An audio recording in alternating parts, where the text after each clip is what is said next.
حضور میں نے گزشتہ وہاں امریکہ میں خبر پڑھی اخبار میں کہ ایک خاتون جس کی بیٹی ہوئی تھی اس کے پیٹ میں یوٹرس نہیں تھا. جب اس کی شادی ہوئی تو بڑی ان کو پرابلم ہوئی تو انہوں نے حل یہ سوچا کہ جو لڑکی کی ماں ہے اس کے اور جو میاں ہے اس کے ایگز ٹو ٹیسٹ ٹیوب میں فرٹائل کر کے اس کی ماں کے پیٹ میں رکھے جائیں.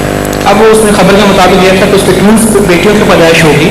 اس کی اسلامی نقطہ نظر سے یہ مجھے نہیں پتا واقعہ گپ ہے یا سچ ہے.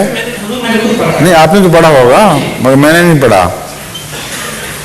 گپ ان معنوں میں کہ بعض رپورٹیں غلط ہوتی ہیں, تحقیق طلب ہوتی ہیں. آپ نے پڑھا تو ضرور ہوگا, اس پہ شک نہیں ہے, لیکن اوتھینٹک رسالہ تھا یا نہیں اس کی تحقیق طلب چیزیں آپ اس کا حوالہ مجھے دیں.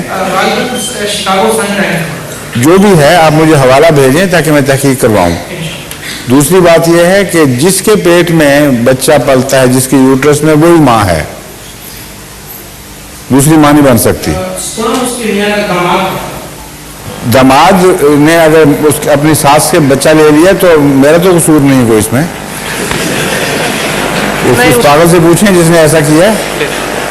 بچہ تو ساس کے اس کی ساس نے اس کی بیوی کا کام کیا, بس اتنی بات ہے.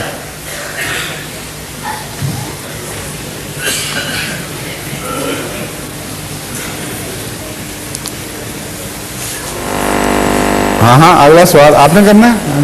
السلام علیکم ورحمۃ اللہ.